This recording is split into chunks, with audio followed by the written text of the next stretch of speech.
begin. Why is it so dark in here? I'm happy to turn the lights on. Have a program, Allison. No, we're all set. Okay, You can blame us for that. so we're going to start off with citizens' comments, begin with right now. Call this meeting of the August 21st of the Board of Selectmen to order. We'll start with citizens' comments. Do we have any citizens here that would like to make some comments before we begin with the regular agenda? It's good to be here. And you are, It's good to be here. are you a citizen? Of eight. All right, so we'll start with you, people from the state of Vermont on the bridge. Apologize for the lights. That's all right, introduce yourselves and we'll begin. So we're here to talk about the Woodstock BF 0241 Print 44 project. It's Bridge 19 on Vermont Route 12 over the North Bridgewater Brook. I'm Laura Stone, I'm the scoping engineer for the bridge, and this is J.D. McCarthy, he's the design project manager. So the purpose of this meeting is just to provide you an understanding to our approach to the project.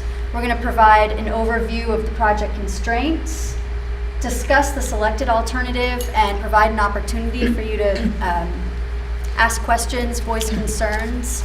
We'd like for this to be interactive, so at any point during the presentation, please just raise your hand or shout out if you have questions, comments, concerns. Doesn't have to wait till the end. Can you make it any brighter to see? That I do not know. I can try.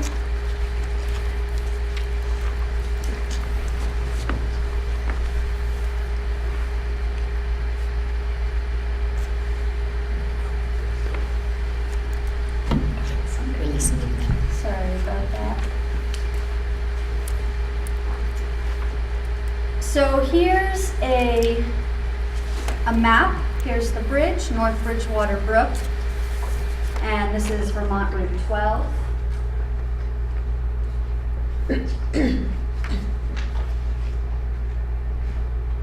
Here's an aerial view. There's a couple houses over here. There's an area of archaeological sensitivity in this quadrant here. You can see my pointer. One right close to it. There's one right close to it. There is, yeah. So here's an overview of our meeting. We're going to talk about the project development process. We're going to give you a project overview, so we're going to talk about the existing conditions of the bridge, the condition of the bridge, talk about the project constraints, the environmental constraints, talk about what alternatives we considered, and talk about our selected alternative. We're going to talk about maintenance of traffic, the project schedule, give you a summary of the project, and then again, questions at the end. You can ask questions anytime throughout the presentation. So here's a timeline of the project development process. We're right here in project initiated. That's really the project definition stage. The project's been funded. It's not defined yet until after this meeting. This is where we identify the resources and constraints. We evaluate all of the alternatives. We have this public participation piece, and we really want to build consensus and garner support for this project. Once this meeting's complete, we're at the project defined phase, and then we'll go into project design. That's when the right-of-way process happens, if any is needed. That's when the utilities get moved. We get the environmental permits. We develop the plans, go through the conceptual plans, preliminary plans, contract plans. And after that stage, it's contract award, and it will be active construction. How long does that normally take?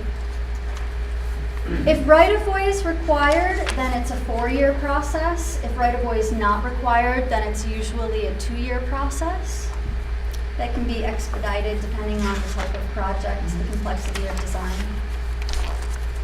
So before giving you a project overview, I'm going to give you a description of some of the terms that we're going to talk about in the presentation, just so we're on the same page.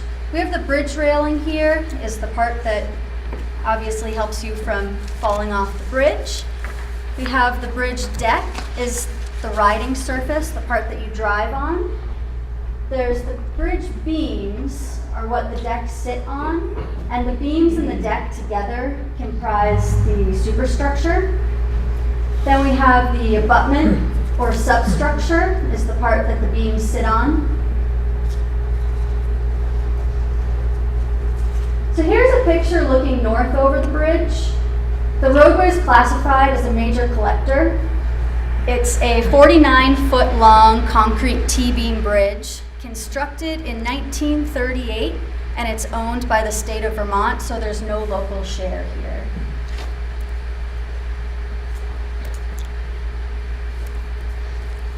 So the bridge deck was repaved in 2017 as part of a paving project that went through. The T-beams are in satisfactory condition right now. There was work done in 2014 that was completed by the district. They went in and replaced a failing beam. I'll show you the limits of that project. I think it's on the next slide. So overall, the superstructure is in satisfactory condition. The downstream fascia beam, that was 2014 that it was replaced. The superstructure currently has some concrete cracking and some efflorescence observed, but overall, again, it's in satisfactory condition. The lane and shoulder widths of the bridge do meet the current requirements, and they meet the corridor. They match the corridor.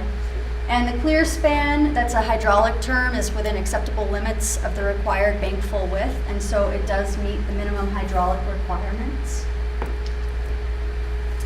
So here are the bridge ratings. The deck is rated a 6, satisfactory. The superstructure is also rated a 6, satisfactory, and the substructure is rated a 7, which is good. Now, prior to the 2014 beam replacement, this was, I believe the deck and superstructure was rated a 4, and so it was in poor condition, but they really brought that rating up. I don't know how well you can see here, but there is new concrete here on the fascia. It's part of the district project in 2014. You can see a crack down this beam with some efflorescence.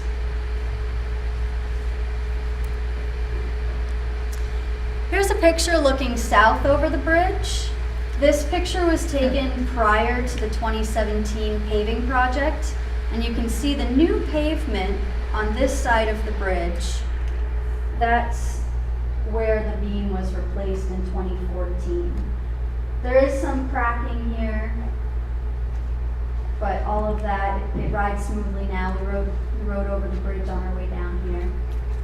There are archeologically sensitive areas. I pointed that out on the aerial view on the second or third slide. And there's historic properties north of the bridge on Vermont Route 12. May we ask what the significance is archaeologically of the things that you found? So our archaeological crew, they go out there and they look at maps, they assess what was out there hundreds of years ago or whenever it was. And they say this is sensitive or could be sensitive. Right, so what? So there might be nothing there, but at that so you don't point, know. if we were going to do excavation there, that means that they'd have to do an archaeological clearance. And so they'd go out there, they would dig, they could clear it archaeologically. So it's a potentially sensitive So it's area. potential, it's not identified. Which Yeah. just adds time to the project. Or does it hold up the project altogether? Not too much. Okay. Not too much. It's just another step. It's another thing. step. Okay. Yep, just another permit that has to be acquired. If that was in a location that we wanted to put a temporary bridge, then they might be able to Right. put like a pad down or something so we Okay. could span over it. But so here's The superstructure, this was taken in 2017. There is a crack down here with some efflorescence and saturation. The crack is really localized. It's just on that one beam, and overall, the superstructure is in satisfactory condition. So here's the southern abutment. Overall, the substructures are in good condition. They're rated a 7. There's a little bit of efflorescence. There's really not much cracking there. A tiny bit of scour occurring at this abutment foundation, but it's in good condition. So here's a layout of the bridge. These red lines here are an existing 4-rod right-of-way. They do jog out a little bit here north of the bridge. These purple lines are property owner lines. There are some utilities I can point out here. There's electrical and telephone. They cross the road here, and they cross again here. And here's the bridge in gray right here. So design criteria and considerations, there's an average daily traffic of 2,000 vehicles per day. There's a design hourly volume of 250 vehicles per hour. And the percent trucks is 6.1, and there is a design speed of 50 miles per hour. Can I ask a question? Yeah. So if everything's in satisfactory condition, is this just a regular piece of work that you do because it's a certain age? So there's a little bit of history to this project. It was programmed in 2013 prior to the district work. And at that point, that outer fascia beam, it was in poor condition. It was in bad condition.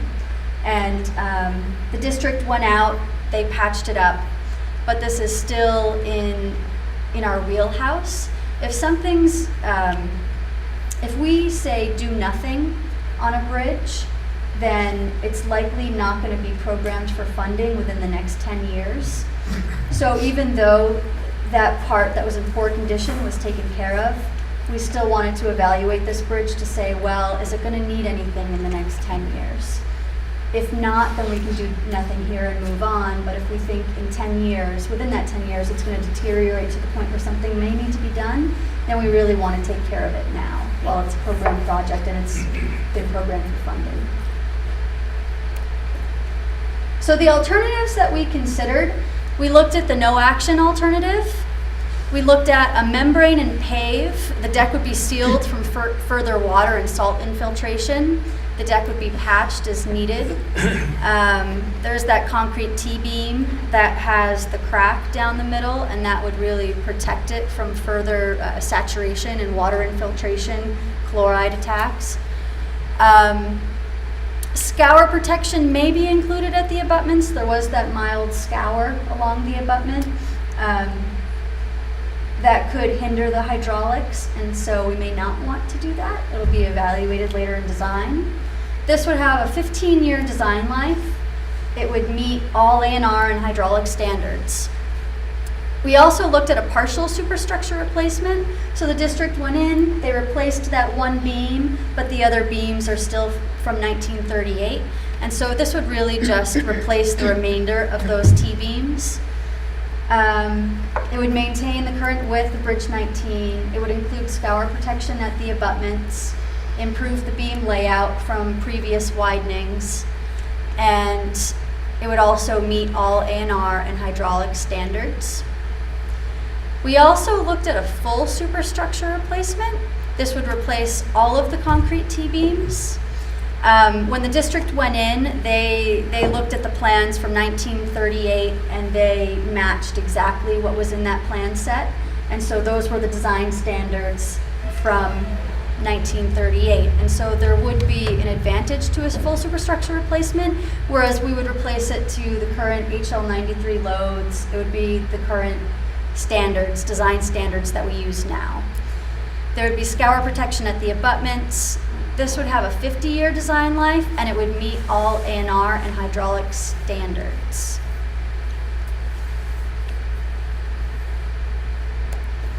JB, you want to take take over for maintenance of traffic?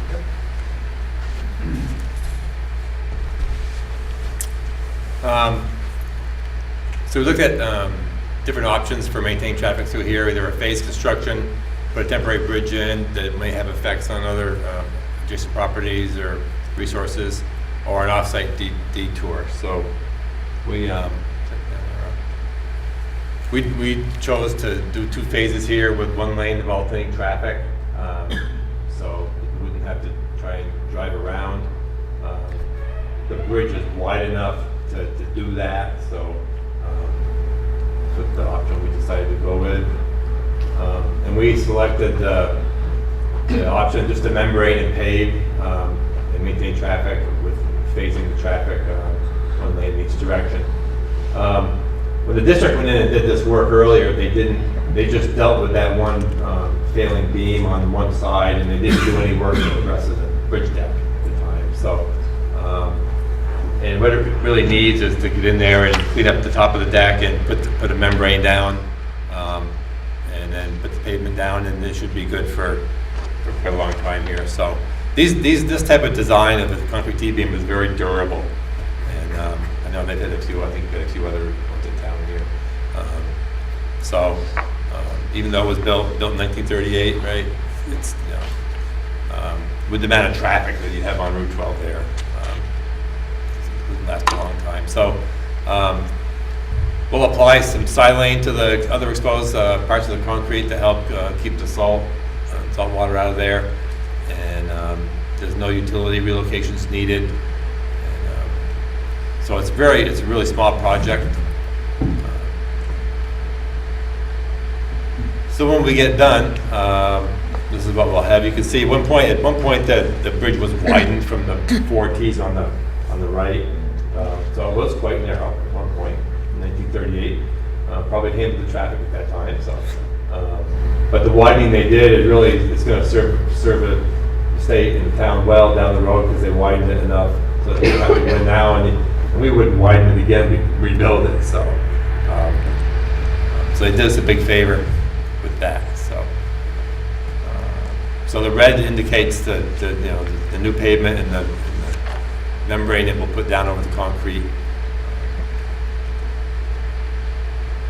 And there's the layout. So nothing really is going to change. We'll just I don't know if we show the paving limits. We'll probably go, I don't know, 50, 60 feet each side of the bridge. And even though it was just paved, they just went over what was there. So we'll match that back. And all this shows the phasing. We'll phase the traffic, have the work zone on the lower side, and then on the upper side. And there's the bridge typical showing how the traffic will be maintained. 12-foot lanes and temporary barrier separating the traffic from the work.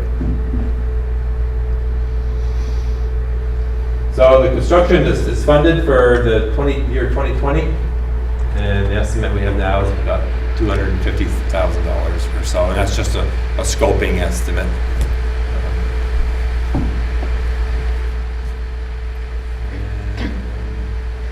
That's about it. Like Laura mentioned, there's no it's a state highway, so we own the bridge, so there's no local share. So can I ask a question, just out of curiosity? So the 1 T-beam was replaced in 2014, Yes. and then the deck was repaved somewhere between 2014 and 2018, and then we're doing this again in 2020. Who paid for the paving in the We interim? did. There was a paving project up, I'm not sure the limits along. And so it just, Rock okay. Well. Yeah, and this. So they didn't apply a membrane Right, when no. they paved, and that provides that protection for the deck. I think they saw that this was in our wheelhouse. It was something that we were scoping, and so they probably said, well, we don't need a membrane in this deck right now. So They generally don't like, sometimes they don't like to get into the bridge. They'll just come down and mill the pavement down and just keep going. They could have left a stretch there, Right. and then No, I mean, it was it bad, but. wouldn't have been as good. It didn't look as good there. Just curious.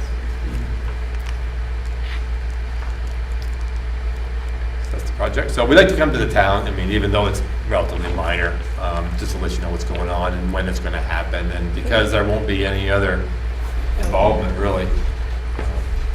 So as long as you know that when you all of a sudden there's a project showing up out there, you know, it wasn't nothing emergency, nothing urgent, so. Great. Thank you. So, good. Thank you. Thank you. Thank you. Thank you for that.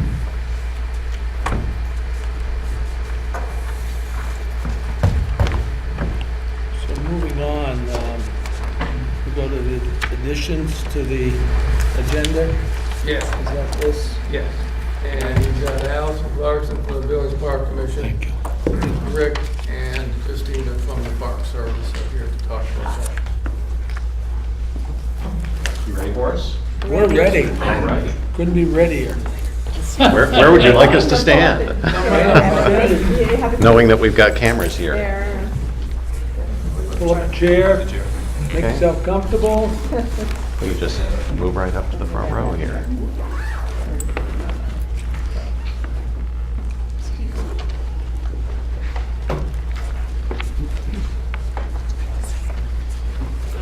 We'll see you on the bridge.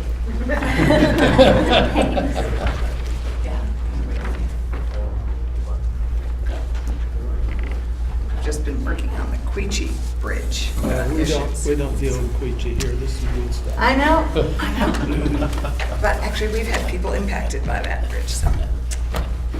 Okay, Great. you're on. So we are coming to you today with a proposed new agreement between the National Park Service and the town of Woodstock. The Park Service and the town have had agreements in the past for undertaking a variety of different projects. Bill was sharing this morning about a fire department agreement whereby we've basically transferred a tremendous amount of hose to the fire department that is available for the town to use, as well as to use on incidents that may happen on the park lands or park buildings or what have you. The Billings Park Commission, of course, the park and the National Park and the Billings Park, share trails, and we work very hard to provide sort of a seamless network of trails throughout the throughout the parks as the trails cross boundaries. We hope that our visitors don't know that they're crossing boundaries and that they have the same positive visitor experience regardless of where they are. And we also have worked with and conveyed money and such to the school district for shared positions and to advance place-based education work. Allison, I think, has a deep knowledge of some of the work that we have done between the park and the Billings Park Commission. Yes, we have an incredible opportunity to formalize our partnership with the national park, which we've never really done. We've done it project to project, and we have an opportunity now to formalize it. And I just want to remind us what incredible beneficial partners the national park has been with the town through the Billings Park Commission. We get an incredibly valuable technical assistance grant every year that I apply for to the National Rivers and Trails Program for Jennifer Waite, who then opens up astonishing opportunities for us. The biggest one has been the FLAP grant, which some of you may remember, the Federal Lands Assistance Program, where we were given grant to improve access from a town park into a federal state park, a national park. And that was a grant of $128,000, which was 103 of it was federal and 26 of it roughly was our contribution. And for that, we have rebuilt the entrances to the South Peak through the causeway and up the Cemetery Road up into the park. That's just one. We have done so many things together. We began by, our first project together was the formal purchase of and making whole the Mount Peg Park, which had been used but was actually 2/3 of it was on private land. We arranged to have the central piece purchased and the top piece given to us by Lawrence and Mary Rockefeller, and the park worked with us on a conservation easement with the Vermont Land Trust. That was our big first project, and then that launched the unified maps, kiosks, and trail signage, which we have done throughout our parks, to which has been terrific. Our next really big project has been the restoration of the Faulkner Trail, which has been a partnership with the National Park, the Faulkner Trust, and us, and the Billings Park Commission. And of course, as you know, through that we found out that actually we didn't own the top part of the trail, having gone through all this effort. But it's been a terrific project, and reminds us that nothing happens without strong partnerships, because that's a partnership with the Vermont Youth Conservation Corps, National Park, the Student Conservation Assistance Program, and the Billings Park Commission. That we also have created a bunch of programs together, really destination events, Trek to Taste being the biggest one, and which we've partnered with Sustainable Woodstock, National Park, Billings Park Commission, and Artistry are sort of the key ones at the moment, and also Peak to Peak. And these programs have been designed to showcase our astonishing 30 miles of trails that are accessible from the center of the village. And so those have been terrific. And we partner all the time in a very informal way, but in a very productive way, on trail stewardship and on trying to battle the never-ending battle of invasive species, both on Mount Tom and on Mount Peg. And so we, as you can see, we've hundreds of thousands of dollars worth of partnership with the National Park and its various partners. And we are incredibly grateful. And this, I'll let Phil and Rick and Christina speak to the specifics of this mutual partnership agreement, but this would enable us to only do more. I think. Oh, yeah, absolutely. So if I teed that up. So yeah, exactly. And ultimately the agreement recognizes the good work that we're already doing. It provides us a framework for continuing that work and ultimately expanding upon it as well. And perhaps most importantly, it creates the mechanism by which the National Park Service can convey money to the town of Woodstock for helping achieve those mutual goals and such as well. What's that? So there's no preceding document. This is the first agreement of its. There have been nature. preceding Okay. documents. In fact, we already have an agreement right now Okay. with the Woodstock School District that we use for covering most of our educational work with the town. But we do see that could potentially fold in here as well.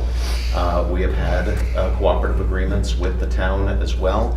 The main benefit to this new agreement framework is that it is completely locally owned and locally driven, whereas our cooperative agreements are 25-page documents with lots and lots of standard conditions and so forth that add a layer of complexity to the agreement, whereas this is a much more user-friendly document. Right. But I'm just asking that there's nothing to compare it to in terms of, how is one document changed from another, what are the changes? It's not really that kind of a situation. No, Right. no, we have not done this type of agreement Right. before. Okay. Great. And the beauty of this agreement is that it's a government-to-government agreement, which, as Rick said, really simplifies the processing part of the agreement management in a way that we haven't benefited from before in our past agreements. So we're quite excited to be able to formalize all that great partnership work that has happened over the years through this agreement, but also create this mechanism where we can identify those opportunities that are mutually beneficial between the park and the town and share park resources through this agreement in the town in a very streamlined So it doesn't have way. to be run up the federal flagpole and then run Yeah. back down to you. Right. With Okay. each project. Okay, got it. Yeah. That's great. Yeah. Okay. And so essentially, I think what we're asking for is, The motion to adopt and authorize me to sign it. I'll propose a motion for us to adopt this agreement and allow Phil to sign it. Second that motion. Motion's been made and seconded to adopt this agreement and allow the town manager to sign it. Any further discussion? All in favor? Aye. Aye. Those opposed? Ayes have it. Thank you. Thank you very much. Thank you. Thank you. Beth, you got the original?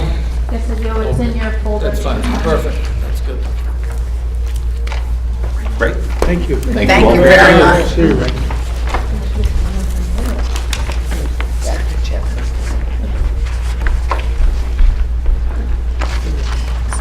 Next on the agenda is the Economic Development. There's one more. One There's one more? more in additions, the wastewater treatment. Okay. Can we table that for now? Take it up under wastewater later, sure. Yep. Okay.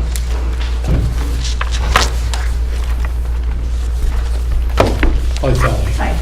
I sent along a note to you folks, I think you should have gotten in your packet. It's that in there, just so I don't have to go over everything that the EDC has been doing in the last month. Says good morning. Says good morning. Oh, that's a different That's one. that's No, probably- that's a different Laura. one. That's another one. Good morning. So business as usual, we're trying to get things a little bit more ordered and, everything in one place and processing invoices and everything's moving along much faster than it was, I think, and thanks to Phil and people in the office, it's been working. The two things that I will point out are, the very first item on that is the unexpended funds, which we're trying to clean up some of the grants that were made and we didn't use all the funds, so we're in the process of doing that. The only one that actually had an overage is one that I would like you guys to approve, an additional $10.35, because it is, it's a bookkeeping problem Sure. in terms of the accountant. So that's one thing I would ask you guys to approve, an additional $10.35 to put into the public relations account to cover the outstanding overage for those from last fall. Should we do that right now? Yeah. So I'll propose a motion to put an extra $10.03. 35 cents into the account as Sally described. Second. Motion's been made and seconded. Any further discussion? No. All those in favor? Aye. Aye. So the other update is that the Economic Resources has been working on the empty storefronts, carrot and stick, where the trustees are working on a stick solution, trying to find a way to sort of penalize people, whereas the Economic Development Commission is looking on a carrot, trying to encourage ways to get people to move in. So I've written out what some of the possibilities are. They're still working on that. That will hopefully come forward in the next month or two. We have a grant cycle coming up, so the next grants are due on September 28th. As we speak, there is a granting workshop. There will be another one on September 25th. The documents, if somebody wants to apply for a grant, are on the town website on the economic development page. So if people want to look there, they can find that. The other thing that we have is a housing survey, which is just now getting ready to get out there finally. It's been a while. Part of the reason I delayed it is I wanted folks, it is an online survey, but we will also have a paper copy available in the town offices. And I'm going to leave those with Phil, and if anybody wants to do them online, look at the listserv, I'll get the link there, but it's a Survey Monkey, and we'll make sure it's probably get it, if we can get it on the homepage of the town website, we'll That'd find be it good. there as well. So that hopefully will let us know how people feel about the housing conditions here in Woodstock, and then we can move forward with the EDC and think about maybe some potential solutions and places to put our money. Do you know how long the survey is going to be open? We'll keep it open for a minimum of 3 weeks. Okay, that's great. That's good. I think it just depends on how things. Sure. If it slows down or if it keeps going, we'll keep it open even longer. And I will also be sending around links so that anybody that can share it with people would be great, so that we can get it out there and get a lot of responses on it.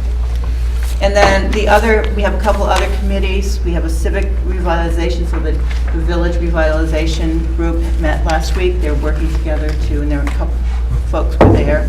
At that meeting, that Du Bois and King will put together another list, and then we'll synthesize that list and put it together for the select board at some point before the budget process starts in November. We also have a visioning group, so we're looking forward to hopefully doing a community visioning session sometimes next spring. Sally, when you're looking at storefronts, are you including the possibility for pop-ups and what we need to do to encourage that from a planning and zoning? That is not part of this right now. So this is vacant storefronts. Oh, you mean as part of filling a vacant storefront? Yes. Can we make it easier for people to do a pop-up store? Yeah, I don't know, I'd have to look at that. We haven't really talked about it. There was in terms some of- question for the pop-ups that have occurred. There was some question that they hadn't applied for a business license, I think. I don't So, know. yeah, there was some. I mean, I'm not gonna say anything No, right now, no. but just looking at the zoning, it depends on how long a storefront has been vacant for people to turn it over, and that's a question that, Can you get them to include it in, as they're looking in the scope? this is, the way that empty storefronts is looking right now is looking for people that are looking for long-term leases. So I think that it's a different conversation, but we could definitely include it as, and consider it. I mean, there's no reason not to. And maybe the planning commission too. Yes, it's on our list. Right. Yeah.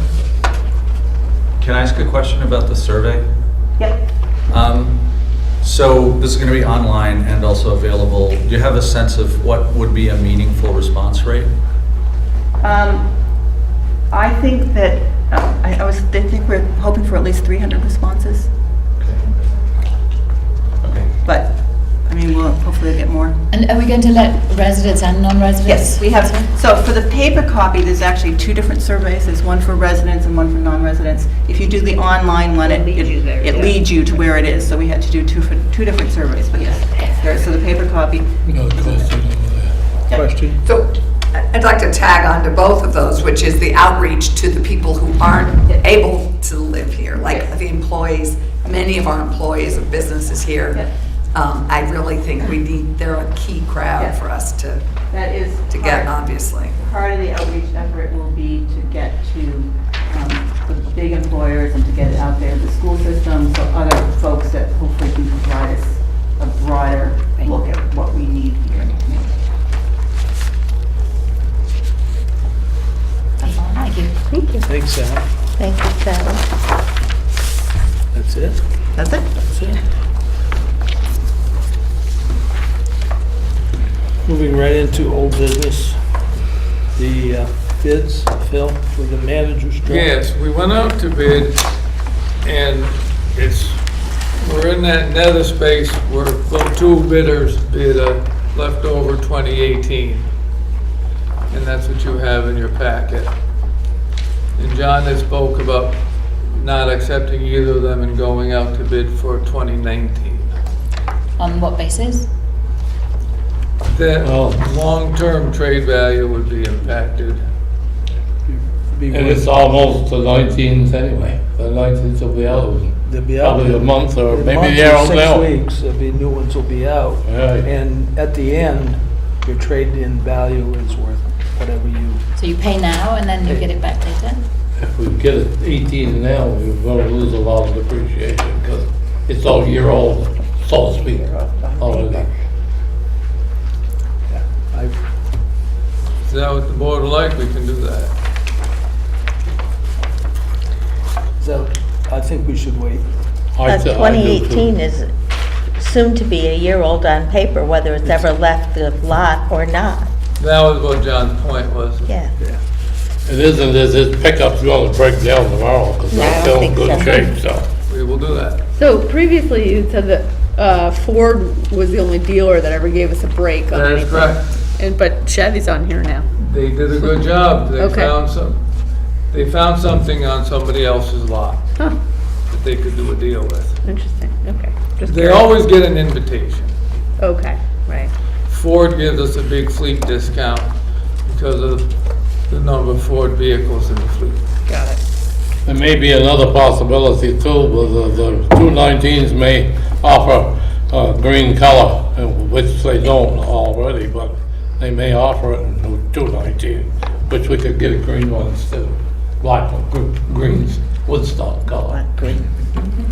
Green Mountain. Green Mountain, Green got Mountain. it. Next is the backhoe. Ken is here to speak Ken, about that. come on up.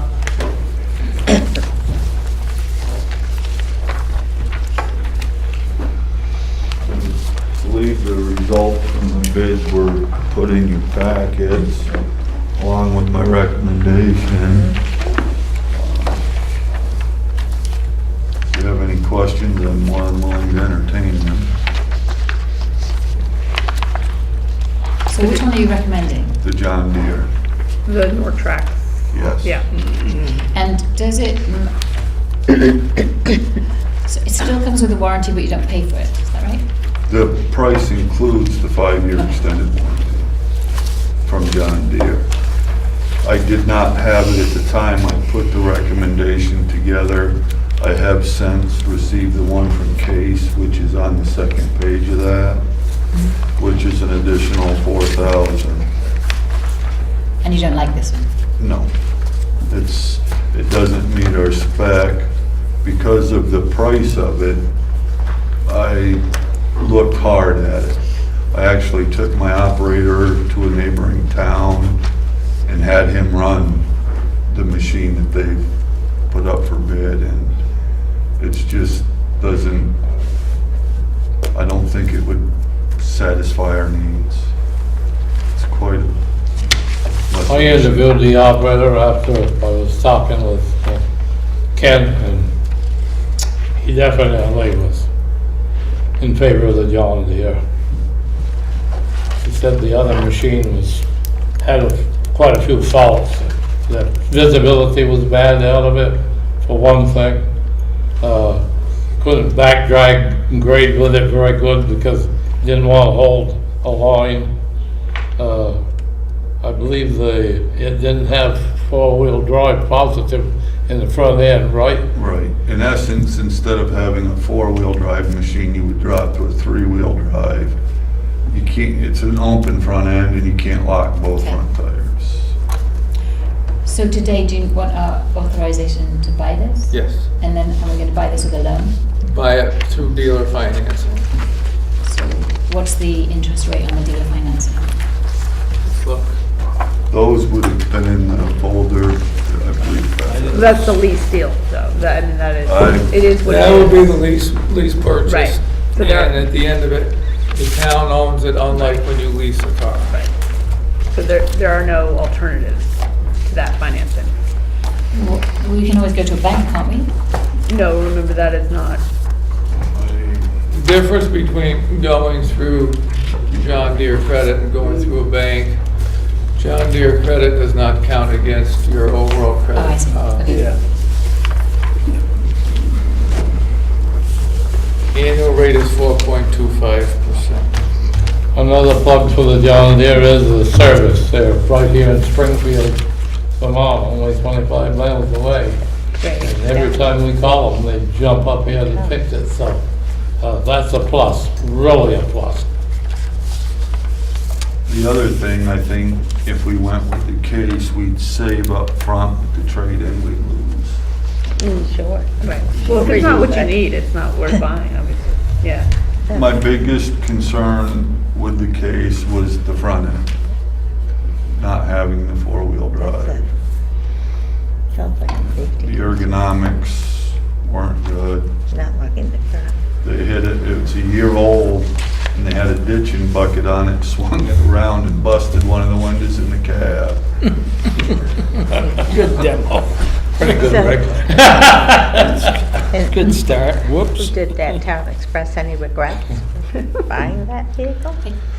They traded a very old, Okay. smaller machine to get that. So it's an upgrade for them. It So they're it was. happy. Yeah, yeah. They're And happy. it's not that it's a bad machine, I just don't think it's equivalent to what I expect. So I'd make a motion to approve the purchase of the John Deere, the 410L backhoe for the 77,500, net price with all the bells and whistles. Using a lease. Yes, using the lease. And I'll second it. Motion's been made and seconded to accept the bid for the John Deere. Any further discussion? All those in favor? Aye. Aye. Sounds like the I ayes have guess it. John's okay with this. Thanks for coming in. I don't think I'm quite done. No, we're not, Let me get the we're next not done one. yet. There's more. Oh, wait, No. there's more. Hang on. Sit right down. But I do thank Oh, you wanna all talk for about the your wall? support. All right, moving right along, let's go over to North Street. Yes. I think we're gonna change that name of North Street to Jill Avenue. You have 30 days to object. I make the motion. And Nigel's offended. she's gonna fund it.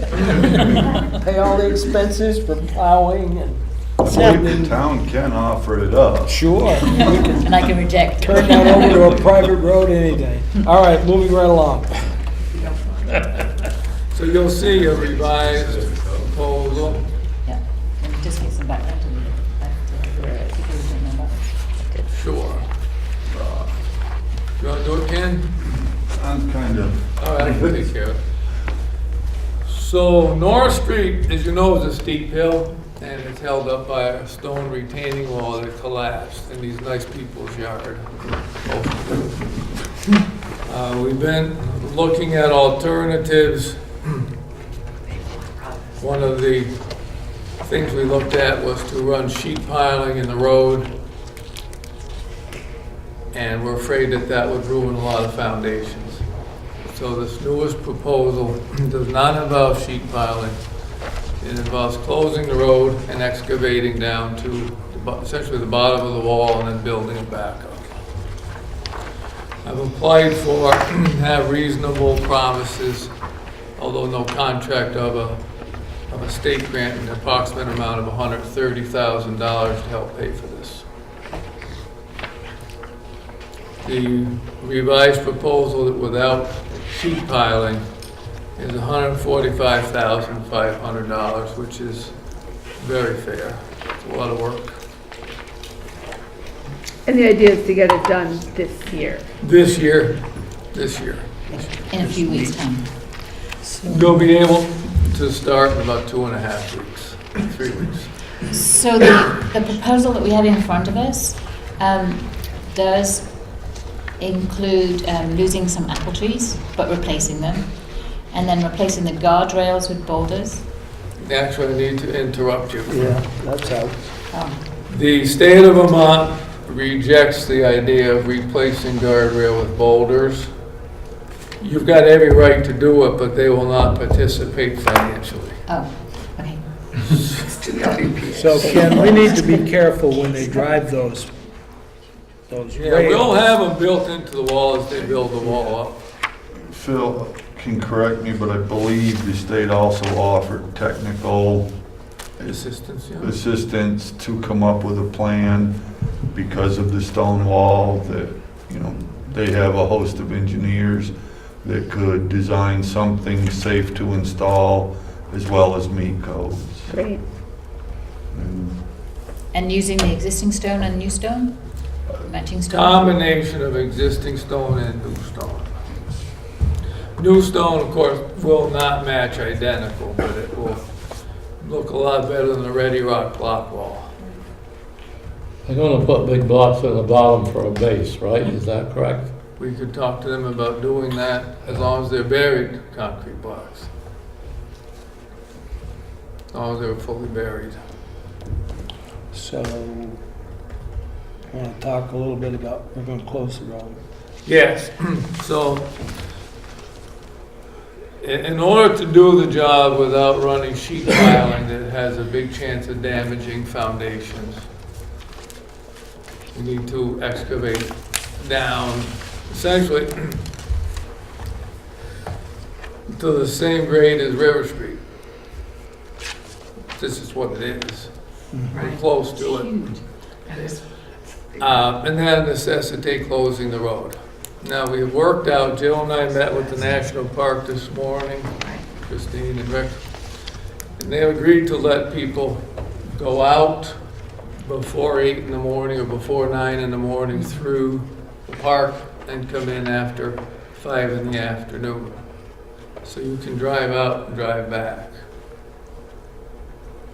Otherwise than that, you'd have to walk out. You can walk out through the park any time of day you want. But as far as running your cars, that will be limited. But people do have access. Dave Green's got a great fire protection plan that he can review for us. Yeah, so unfortunately we can't get a fire truck up the road because it'll be closed, and we also, I haven't done it yet, but I do not believe we can get it by the maintenance shed. So we're gonna lay a 4-inch line up the road with a water thief on the end of it, which is essentially a 3-way valve. And we'll have attack lines sitting in place on the side of the road with a 4-inch line, like I said, running all the way down to the bottom of the road. There's a hydrant about 40 feet from the end of North Street. So if there is a fire, we can directly attach to the hydrant and send personnel walking up the hill initially to hopefully put out the fire. You gonna park a truck up there? That we may do that in addition. We do not have a truck small enough, but I may put South Woodstock's mini pupper up there as well. Is that like taking an umbrella? Make sure there won't be a fire. I certainly hope so. I certainly hope so too. The ambulance will be able to go in and out anytime. Yes. And how long do you see it being closed? Like 3 weeks. Whether it's 2.5 or 3.5, it's 3 weeks. So if anybody does live up there that's there, please make sure your smoke detectors are working. So you have early warning, and we get early warning. What do you think, John? Parking, where would we park, on River Street or in the Billings Your lot? best bet would be to park like at Billings Farm and the overflow visitor parking. Is anybody living in that first house where Ann Tucker lived? Yes. There is I think somebody so. living there? Isn't there? The one opposite you. The other side of North Street to you. And where Ann Tucker lives, is that house vacant? That belongs to the Woodstock Resort? Yeah, and there's somebody in it. There is somebody in it? But clearly, if you park on River Street, the north side is open to parking.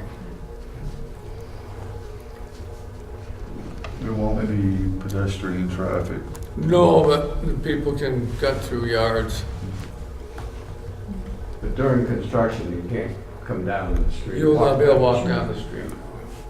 So people will arrive in the face of this road closed completely. So we'll have to warn every visitor and the mail and everybody like that. We're sorry to have to put you people into inconvenience, but the sheet piling was a huge expense and danger.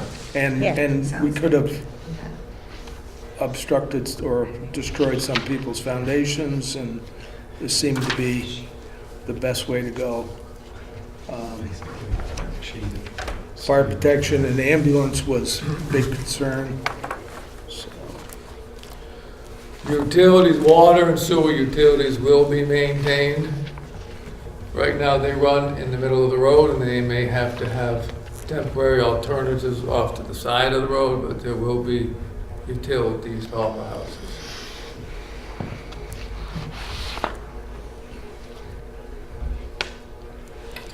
Do you have a contract for the work already? Yes, if the board approves it tonight, yes. So we've gone out to bid. We talked to 4 contractors. Now, we probably invited 20 contractors to look at the work. Got 4. Of those 4, got 2 bids.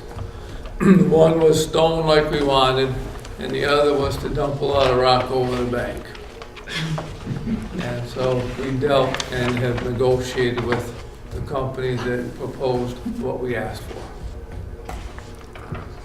Aesthetically, we're trying to keep it as near to what it's always been and all the rest of the retaining walls that we have throughout the village and the town. So yeah, we always cast a wide net, but it was very hard finding contractors this year. There'll be minimum disturbance to the backyards of houses on River Street also. There won't be much disturbance there. Nope, that's true. Right. So I don't think they're going to go in through your yard, are they? No, nobody's, any person walking through anybody's yard is with landowner permission because you're friends. We can charge them.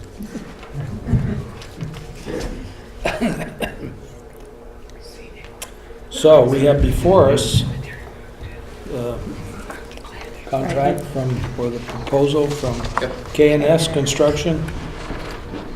Yes. I'll propose a motion. Sure. I'll propose a motion to accept the bid from K&S Construction for $145,500 to do the work on North Street. I second that motion. Motion's been made and seconded to K&S Construction for $145,000 $145,500. to do the work on High Street, or North Street. All in favor? Aye. Those opposed? Okay, so move. Start tomorrow morning. Phil, what do you think the timing is on notification about the grant you requested? I have pretty much verbal, I just don't have anything in writing. Good. So I got an email about just before the meeting started that they do not approve those boulders. So for $130,000, they can tell us no boulders, we'll use guardrail. That's great. After we get the money, we'll put them in. Okay. No, they said you could use boulders, but they just won't participate financially. Yeah, well, okay, that's okay. I think you can relieve the Kennedale, can't you? Yeah, Thank you. you're free to go. And I Great. Thank you. I thank you. Bye, Ken. Okay. Moving right along, the deep energy loan. Yep, we got one proposal from Mascoma Bank, 2.6% fixed for 5 years. And this is consistent with the vote at town meeting. This will pay for primarily your new boilers and a little bit of energy efficiency.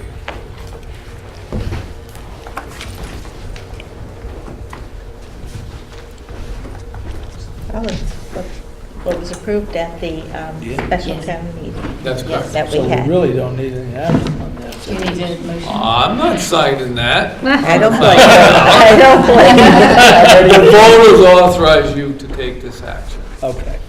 I move to accept the offer from Mascoma Bank for a loan of $100,000 at 2.60% fixed interest for 5 years to proceed with the energy efficiency here at Town Hall.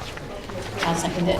Motion's been made and second to accept Mascoma Bank's proposal. Any further discussion? I just want to note, because we've discovered, as we've done work on Town Hall, how much work yet needs to be done on Town Hall, that this is not the end of this conversation. This is the end of this conversation for this loan, but we're not done with Town Hall yet. No, this is primarily replacing a worn-out heating system. So just wanted to note that. Thank you. During this Glad you did. conversation. Ready for the vote? Yes. Yes. All in favor? Aye. Those opposed, the ayes have it. Okay. All right, so the painting proposal from Home Partners. Again, I invited a lot of folks to bid. I've got one. It's in line with budget estimates I got during the fall of $17,420 to paint windows, window trim, doors, and door trim on the west elevation next to the driveway that are just beat with the weather. That side. I'd also like to, if they've got the time, expand them into doing the front columns. Before we fix them, masonry wise? This would be independent of, yes. They would need painting regardless of masonry. When the masonry messes up.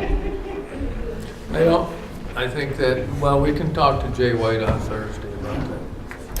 And this isn't just aesthetic. I mean, this is You're down to bare wood in a lot of right. places. So the point of this proposal is that this is the minimum amount of work we need to do. We actually need to do a lot more work than this, but we only budgeted for the minimum we need to do. So this is now urgent, and there's a bigger plan happening of what we really need to do to maintain the building. Phil, what's the questionable areas there, the number 2 bullet? What do they mean by that? Exclude front, rear, and right sides, questionable areas. I don't know, he's only proposing the west elevation for work. Because that's the worst. Yeah, I understand. Is that what was that what our request was? Yes. For the west side of the building? So he's probably If you adding- walk around the building, that's where your wood paint is worn out down to the wood. All right. So that's not included, the rest of the building is not included. No, No. So I propose a motion to accept this bid. Second that. Motion's been made and seconded to accept the bid from Home Partners for painting. All those in favor? Aye. Aye. All those opposed? No. Ayes have it. Maybe they're gonna become a painter. Seems lucrative. Is that something they're gonna Yeah. get onto or anything? Probably in Hang it out October. in the winter in the hot sun. Just don't think it would happen. No? Densmore Hill. well, I was out there today to see how they're coming on it. They've got the old side pieces where the railing was, they've got those cut down to near the dirt there, gravel, so where they cut the surface of gravel. Some places it's a couple inches higher, and some places it's just about even. But they've got it cut down where they've got it, where they want to get it. Looks like they're about ready to start laying rebar in there over the bridge. They've got that dug off.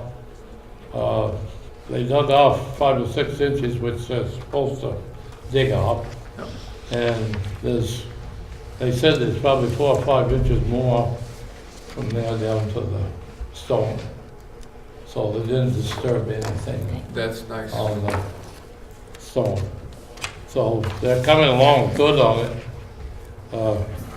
The hard part, I guess, is all done now, probably That's just true. laying the mat and getting that ready to pour.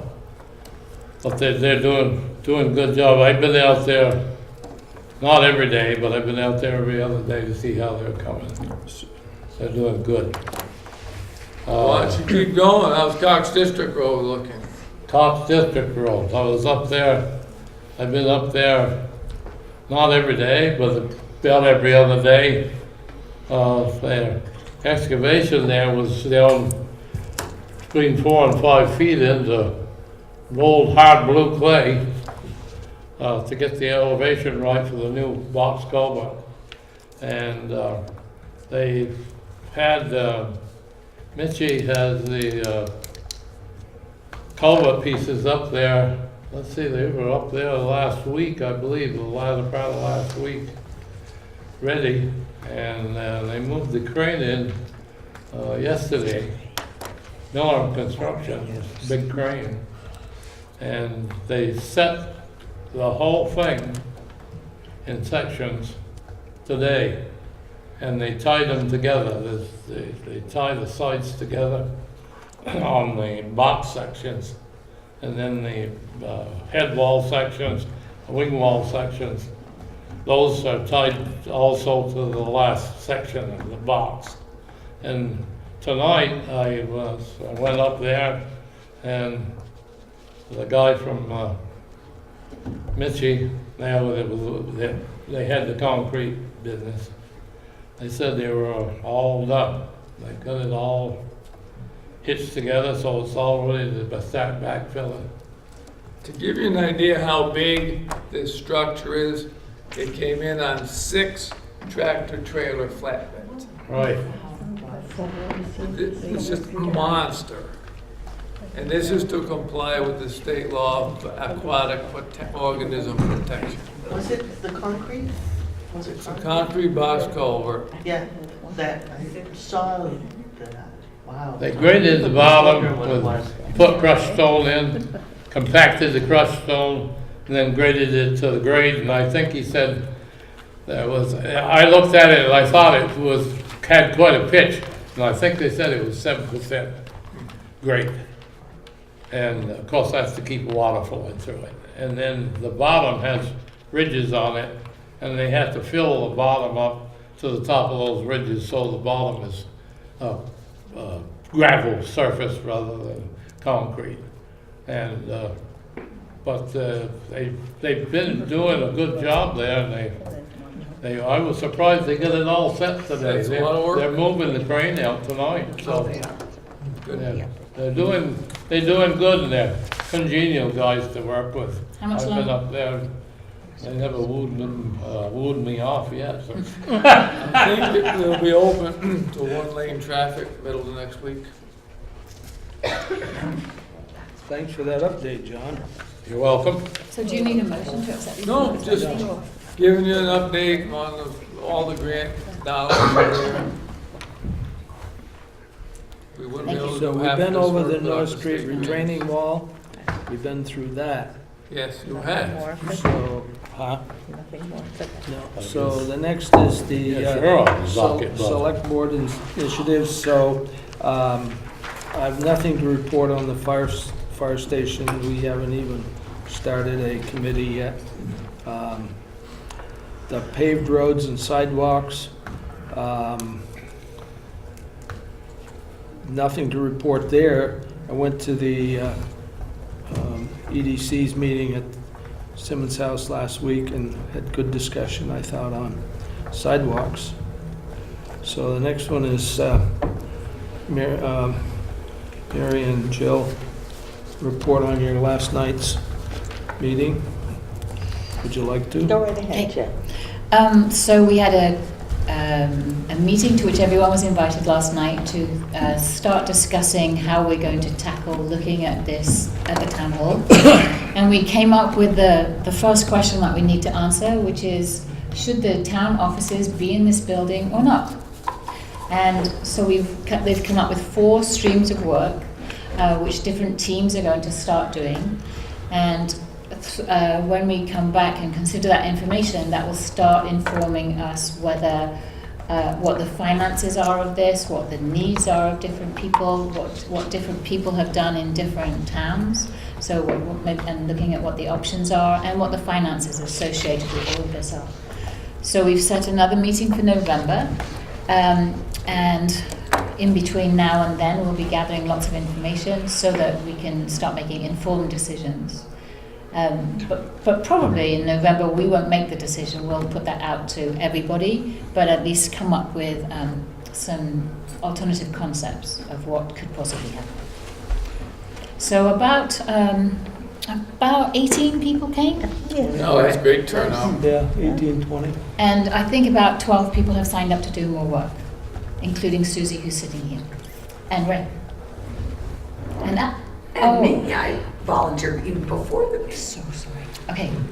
We will have a catch-up meeting with the people who want to be part of this, of which at least 4, to tell you the direction we're going in, and then you can sign up for a team. Okay? Jill, may I say something? Sure. We're also going to talk about the energy efficiency. We have a small committee that's going to work, and Jill is one of those, and I am on that committee. And we're going to work, first thing we're going to do is review the reports that we've had on how to develop more efficiency in this building, and go from there. So that was like the 4th stream of work, which is, and the big question to answer there is, what will it take to really button up this building? What kind of work needs to be done? So we have a visit with an architect on Thursday who will start looking at the brickwork. So we'll still carry on with all of our work that needs to be done, and then somehow all of these will come together toward the end of the year.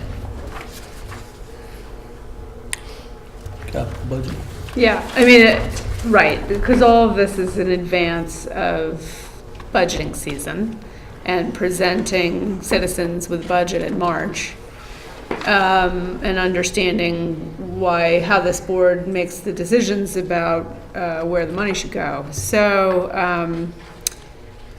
capital budgeting, now that summer is over, I had hoped to reach out to the current members of the capital budgeting committee and just double check whether they still wanted to be on that committee. I spoke with Matt Maxim today because he came to my house. We'll be asking, if it turns out to not be a full committee, we'll be asking people to think of community members who would be an asset to that committee. People who like numbers, who don't mind looking at budgets, who want to think about the 10-year plan for this town. So you'll be hearing more about that. But the first step is just to reach out to the existing committee members and see what they're willing to, whether they're still willing to participate. So we'll be doing that soon. Thanks. Thank you. All right, so moving right along to new business, the tax rate. Have Yes. that before you. It's simple arithmetic. The amount of money voted to be raised by taxation divided by the grand list.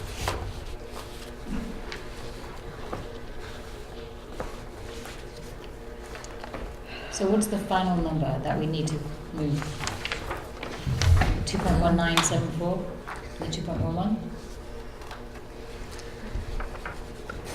No, I guess I would say town general, 0.2351, town highway, 0.1473, local agreement. Now this, a lot of times, when you go to town meeting, you're asked to vote a tax exemption for certain real estate, say the library parking lot. As everybody pays the school tax on that. So that's called local agreement and adds a cent to your tax rate. Then you've got special articles that is 2 3/4 cents. So it's every time you go to the polls with your pen, you're writing a check.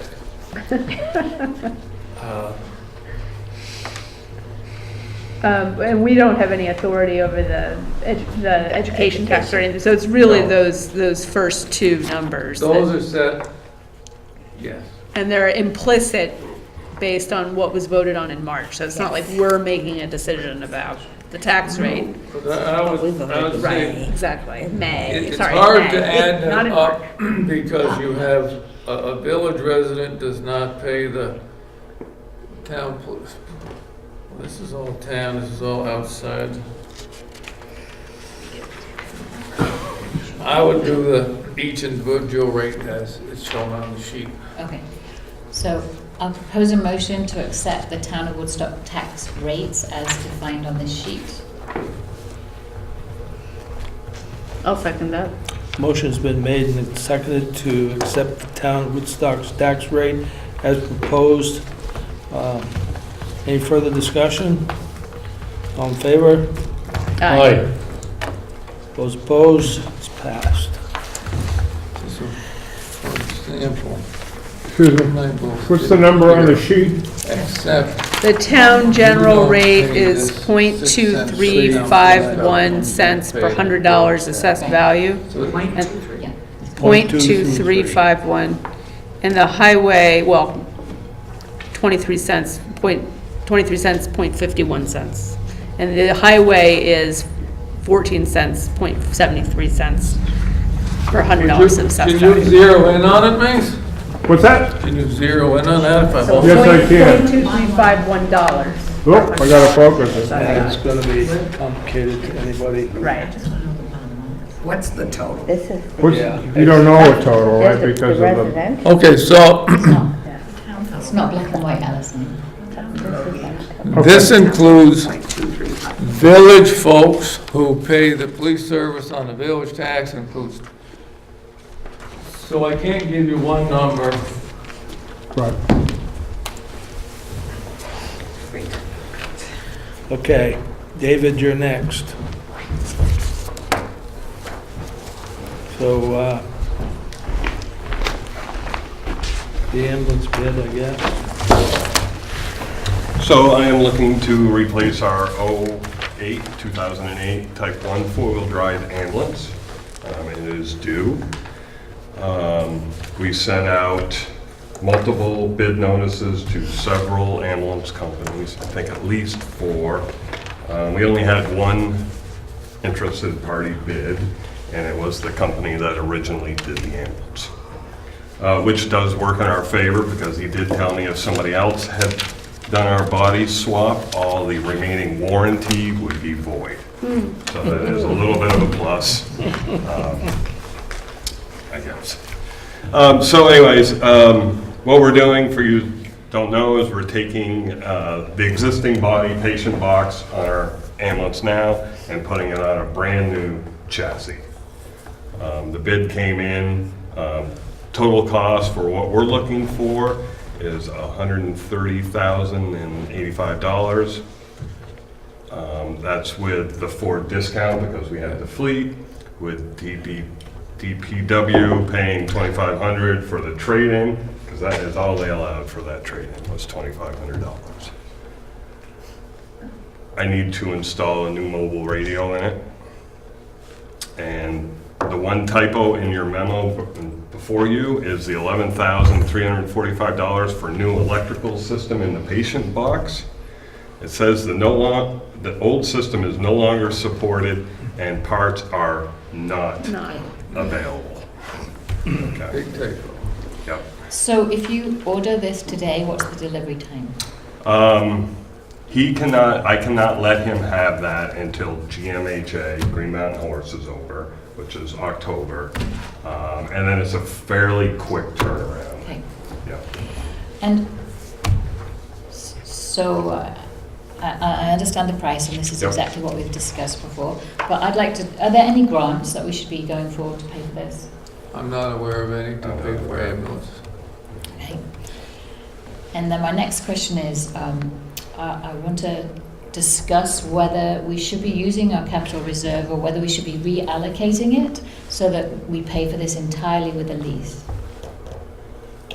Entirely with what? A lease. Is that a Ford? That is a Ford, yes, sir. So I did get a lease, and just to help you, I have the lease numbers. The interest rate for what we were going to, the remaining money. This is for the 40,000 For the that we don't 40,000. have. Yeah. Yep, for 4 years, 3.98. Okay. So what starts my question is that we underestimated how much the weatherization of this building will cost and the installation of the boiler. We also significantly underestimated how much we need to repair our roads and sidewalks. And we've also discussed whether we should be seeing if we can have some money to spend in April and May to do our resurfacing rather than do it in August. And here's an opportunity to put some of that money aside and take a lease, which is how we want to buy our vehicles anyway.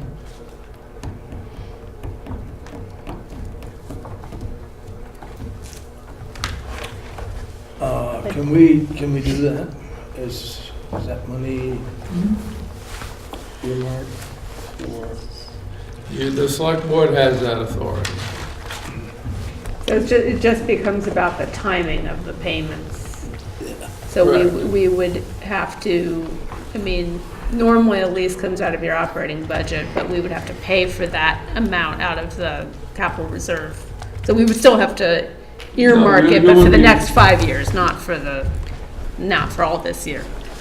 So you would be adding, say, $35,000 or $40,000 to next year's budget to make the first of 4 payments on this. Right. What would- Good math for me. Well, if we did that, the interest rate for the lease purchase of the total would be more, I would think. I do not know. I just got it for the money we were short. Okay. So I did not ask that question. I think we should cross that bridge with those other projects as we are confronted with them. I think you have an opportunity here, and if you wait, you'll lose this opportunity, because we won't have money later in the year, and then we'll be in the same situation saying, oh, we can't pave our roads till August. But here's money to pave our roads. Well, I don't care so much about the paving of the roads in an earlier month, because I'm not sure, there are a lot of factors that go into that, but I do worry about being able to afford what we need to do to town hall. That's my worry. Right. And running out of money there. And this is, it's obviously, we've saved the money over the past several years, so it represents a change from what, how we've decided to approach this in the past, but it's in keeping with what we had talked about doing in the future for all of our vehicles. So it's, you can go either way. This is just a decision that could go either way. So what we learned when we looked at all of this money stuff before is it's not a bad thing to take out leases, especially when the interest rate is 4%. So we're saying that's the size of the opportunity. It's a 4% loan, which when you look at the net present value, like Sonia can do, it doesn't cost you very much. So maybe we can do a little more work on the math, get a little more information about the interest rates, and show what I can work with, trying to figure out how it looks different. Each decision looks different. You can't send the ambulance to be changed until after GMHA. Sounds like we have a little bit So of we have a time. little time. I'd like to know if the interest rate would continue to be 3.98 if we lease purchased a higher rate, and Sort of what the cash flow would look like, just so we can picture it, how much money it frees up. So And you would maybe like it doesn't me- free up enough. You would like me to ask them for the full 130,000? Yeah, lease what would purchase the rate? interest rate Okay. be for that? And then I guess can work on. 3-year, you'd have to do it on 3 years, because that's been our cycle for replacing ambulances. oh, that's true. Okay, so having that information would help understand how it looks different from what's been proposed. Happy to do. And then in September, we could approve everything. Right. And then will your timing still work out? Well, I'm hoping to get it when would you, August, September, yes, I guess. September it is. Okay. September 18th, I Yes. think, is the date of our September meeting. Well, I will be here there for something else anyways, that night. So it works out perfect. Okay, thank you. Sorry for the hiccup, Oh, no but problem. it could give us some leeway. Yep, and just to let you know, I've gone out to bid on our fire truck. Right. So far, only one company has expressed any interest in it. And those are due September 4th, so at the 18th, they should be here. So why are people not lining up to sell us fire trucks?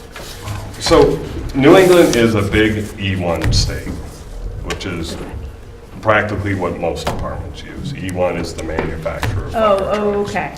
Yeah. So they have a pretty good lock, and I sent it to all the other peers and all the other big players, and they're like, yeah, we might throw something in last minute. Okay, so it's, But, it's, yeah, okay. I've sent it to, I think, 6 other manufacturers, because I did want to go across the board, but. Just curious. That's been the way it's been. Oh, okay. And when we get to that, we must go for a grant for that one, right? Yep. I'm not aware of any fire truck grants. Yeah. They give them, but it's typically for, it's New York City that buys 20 at a time. Well, let's do a bit of investigation. It's a lot of money. Yeah. I'm not saying you have to, but we should work out how we can. Shouldn't we? We should at least, You said grant. Oh, I thought you said loan. Oh. no grants. Oh, okay. Okay. Okay, I'll be back You're next month. excused. Thank you. You're welcome. Thank you. All right, so where are we? Cruising. Planning and zoning.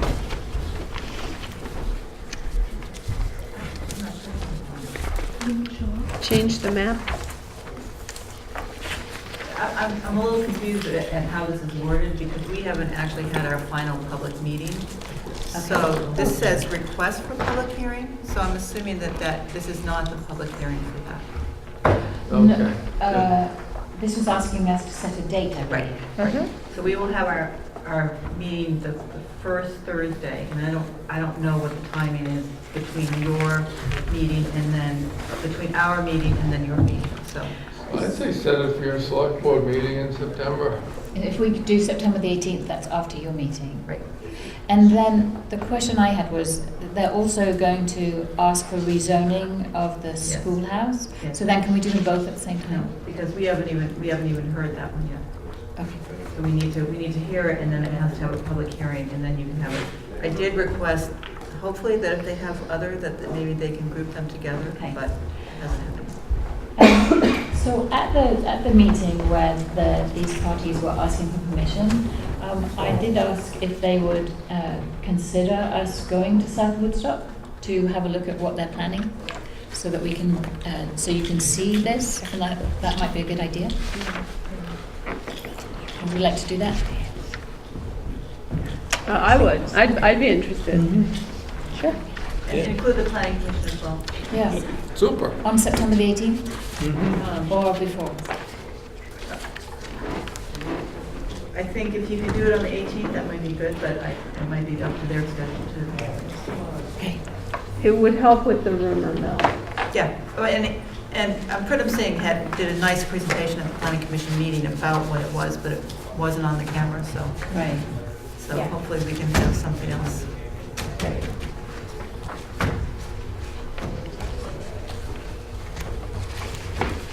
So do we need to take any action on this one? I guess set the public hearing for September 18th. Yeah. Oh, okay. So I'll propose a motion. September 18th? 18th, our next meeting. So I'll propose a motion to hold the public hearing for the change of zoning in South Woodstock as detailed in this letter on September the 18th, 2018. And somebody seconded it? Do we want to say what time? Do we? At 6 o'clock. It's 6 PM at a regularly 6 scheduled o'clock meeting. meeting, right. Okay.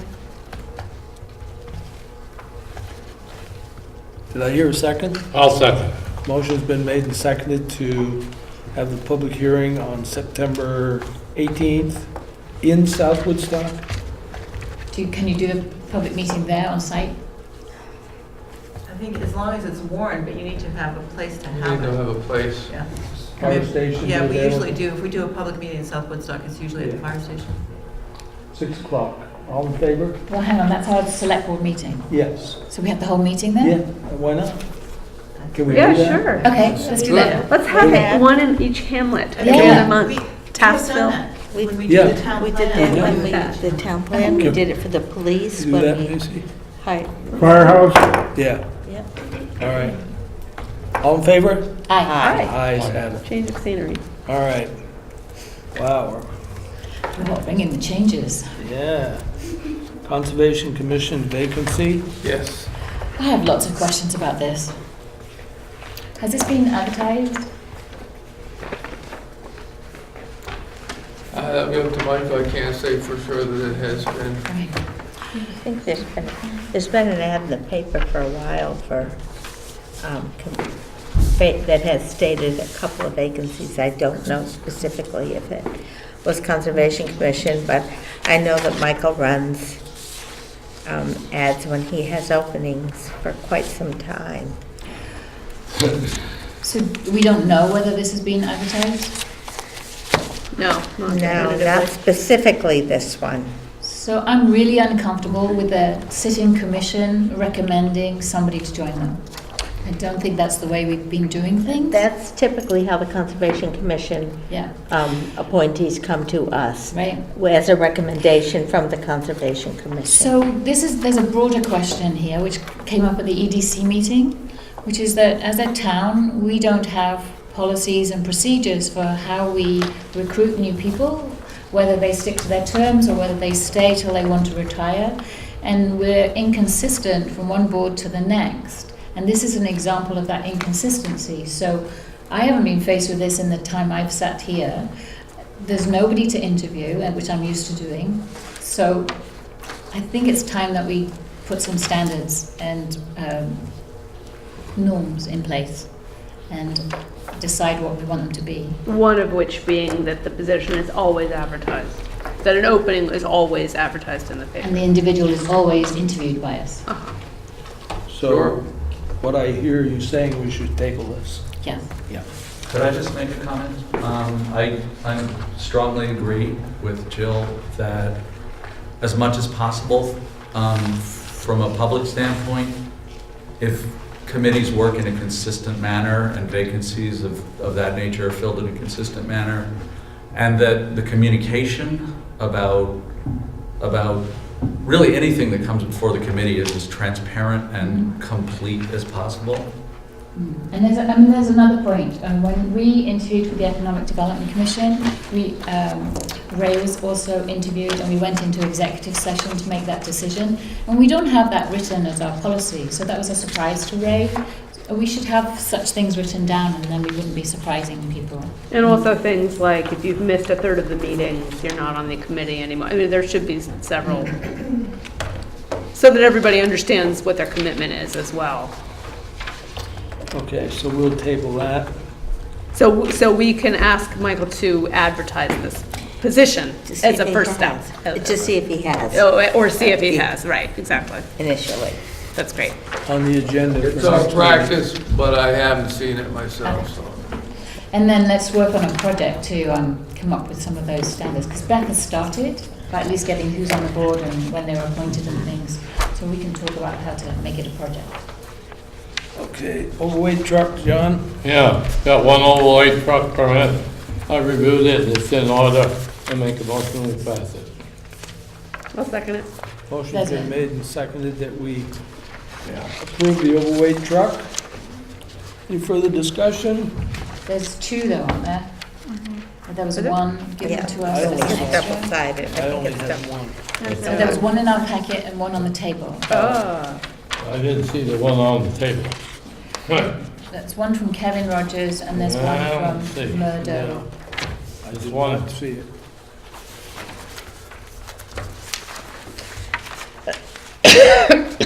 Share it with us. Oh, how come I've got it? I have it, the wood truck, Where'd you find yours? Feller Buncher. On the table? On the table, this one. All right, so So, yeah, let's approve both of them. There's yours. So the Kevin Rogers is in your packet. And Just a Murdo second, was and on I'll the table. review this Limelight other is one. on the table, I don't see it. Okay, I've seen enough of those in my I've approved both of them. All right. All right, good. I make a motion to approve both Okay, of them. all in favor, Second. say aye. I want to Aye. ask you a question. I'm sorry, before you go. Go ahead. What Any further hurdles, discussion? what hurdles do these people have to pass before we allow them this? Have to file a certificate of insurance. We have a standard recitation of conditions they have to agree to, which, for example, includes that they won't run on bridges on Class 3 and Class 4 roads, that they'll find a way to go around.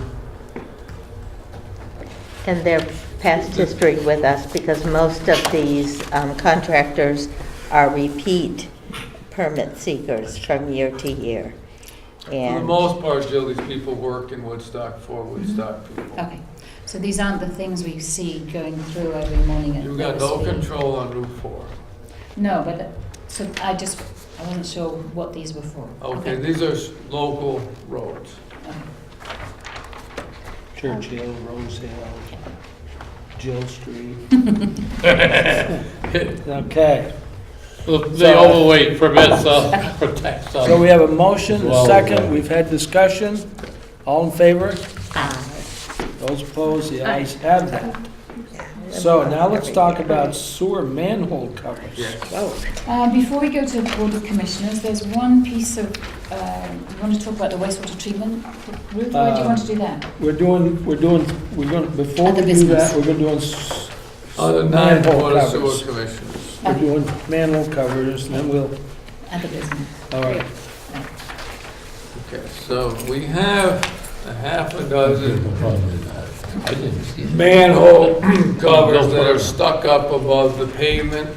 We had one last winter that one of our very experienced drivers ran into with a full-size dump truck and did a lot of damage to his truck.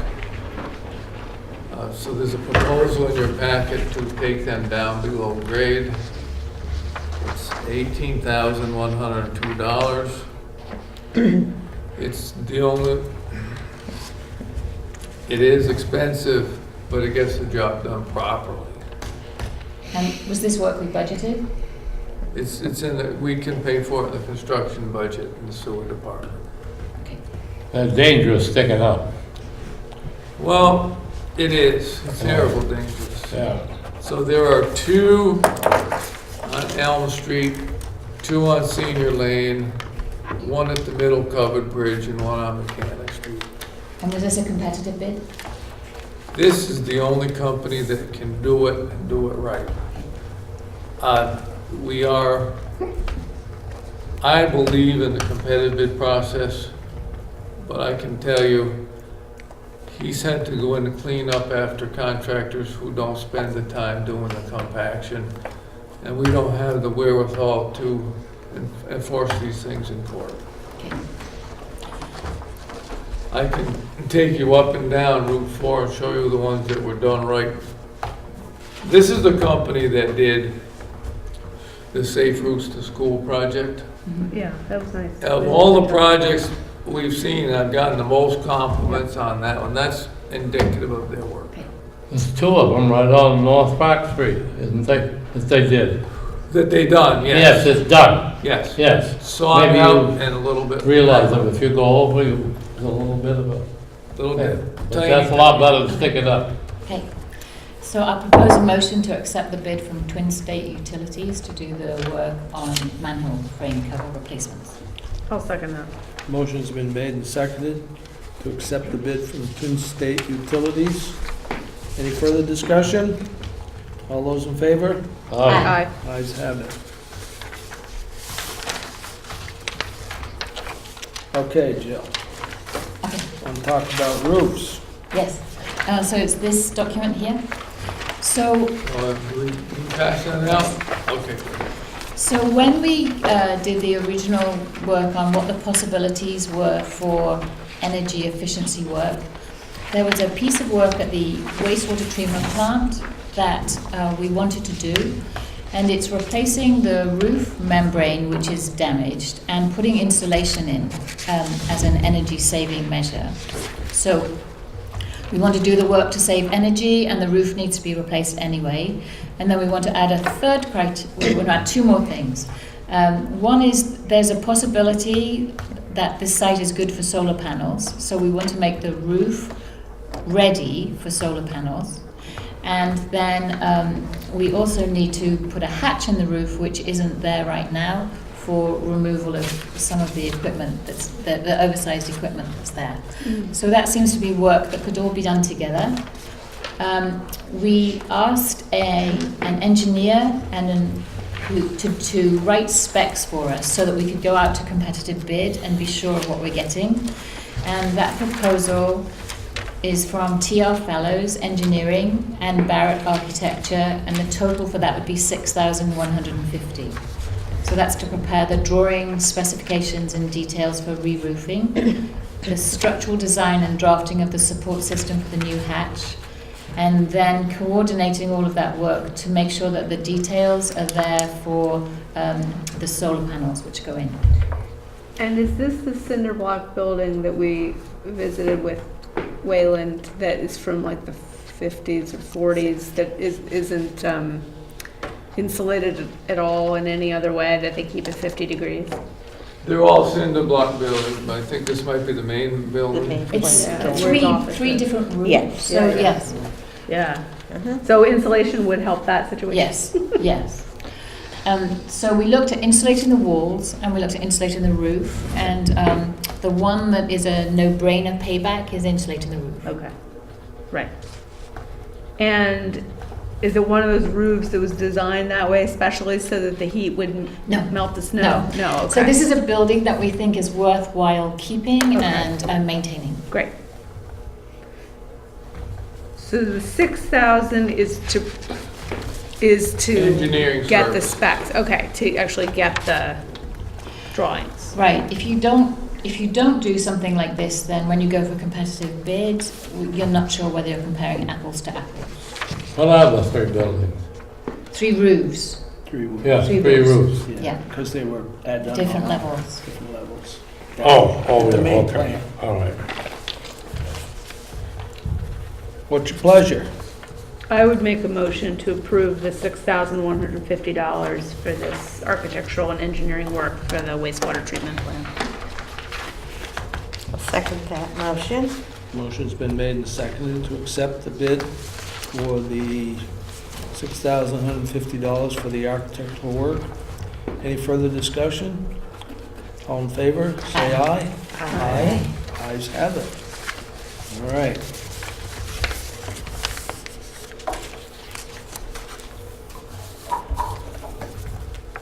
So I guess we're down to the financial reports and approval of the minutes, and then we will go into executive session.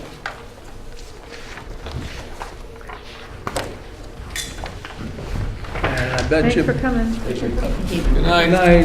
Good night. See ya. I bet you got a lot of stuff for us to sign. Yep. How you doing, Ray? Good night, Ken. I didn't see anything with the minutes that was bad. I have one comment on the minutes. Good. I'm good. I'll be right back. Okay. You don't need a motion here or anything. Okay. On the investment advisory group, so line, We need to... it's 2C, investment advisory group. Group performance update. Oh, yeah. It should say something more like, Ms. Crosman and Ms. Davis summarized the quarterly report ending June 30th, 2018, stating that the fund is performing as well as the market, Next week. with a marked reduction in costs. Yeah. Go ahead, Joe. Listening. Okay. I'll give you it. Do you want my writing? Oh, if you have it, If yeah. you have it, and Yeah. I can. And then I had a second one I want to ask Phil about. Yes. Under the town hall rejuvenation, Yes. it says, the building is in need of repair and small improvements have been turning into larger project needs as the building is not structurally sound. Do you want to say that or? No, I don't Yeah, right, that sounds not worse than it is. It is certainly structurally sound. It's not structurally awesome, Bye. but it's Thanks for definitely structurally coming. sound. Like,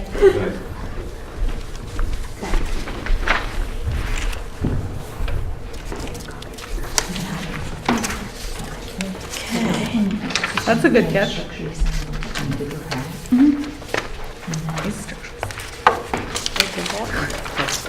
I know, right? Although it's been on there for a week and a half. Yes, it's been on there since the last meeting. And it draft. I only got more cynical.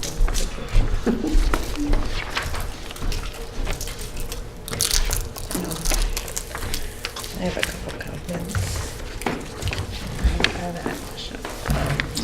Financial. Yeah, I had it. Just had it. There we go.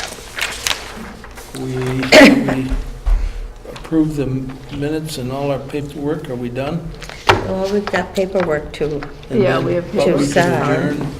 We could adjourn, and then we go into executive session. We can approve those minutes as amended. Yeah. I'll make that motion. I would second that. Motion's been made and seconded to approve the minutes as amended. All those in favor? Aye. Ayes have it. Thank you for preparing the minutes from yesterday morning so quickly, Beth. You're do welcome. we need a separate motion to approve those? I found I hadn't included that sort of in my original because there was no comment on it. Okay.